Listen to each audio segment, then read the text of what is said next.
BNP পুরনো নির্যাতনের স্মৃতি ভুলে গিয়ে অতীতের ফ্যাসিস্টদের মতোই আচরণ করছে বলে অভিযোগ করেছেন জামায়াতের আমির ডাক্তার শফিকুর রহমান। রাজধানীর প্রেস ক্লাবে এক আলোচনা সভায় তিনি আরও অভিযোগ করেন, ফ্যাসিস্টরা যেমন বিরোধী মত দমন করত সেটাও শুরু করেছে বিএনপি। সভায় 11 দলের শীর্ষ নেতারা বলেন, জাতির আকাঙ্ক্ষা গলা টিপে হত্যা করলে ছাড় দেওয়া হবে না।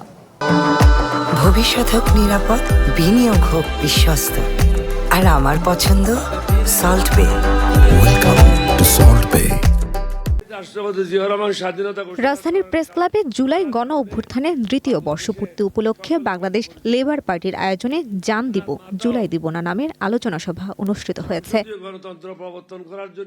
এতে জুলাই আন্দোলনের মতাদর্শ নিয়ে নিজেদের মতামত তুলে ধরেন জামাত ইসলামের আমির ডাক্তার শফিকুর রহমান সহ 11 দলের নেতারা।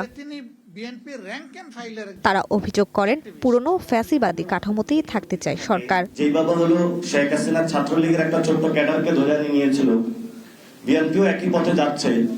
তাহলে যে রাষ্ট্রপতির যে পদটা, হেড অফ দ্য স্টেট, এটা কলঙ্কিত করা হচ্ছে। আপনার আশেপাশে যারা আছে তাদেরকে চিহ্নিত করেন। দূরের কোনো লোকের থেকে কোনো বিপদ হয় না, কাছের লোকের থেকে বিপদ হয়।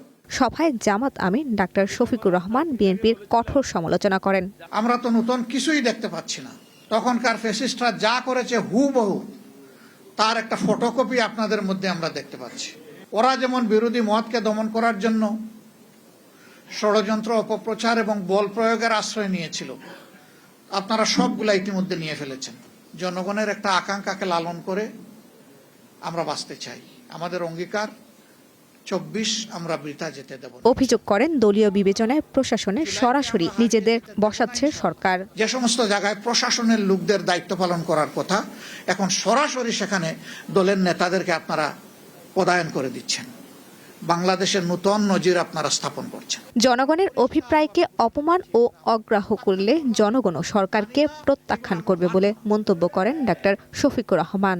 70% মানুষ হ্যাঁ বলার পরে জনগণের এই অভিপ্রায়কে সানজিদা প্রিয়, ওয়ান নিউজ, ঢাকা।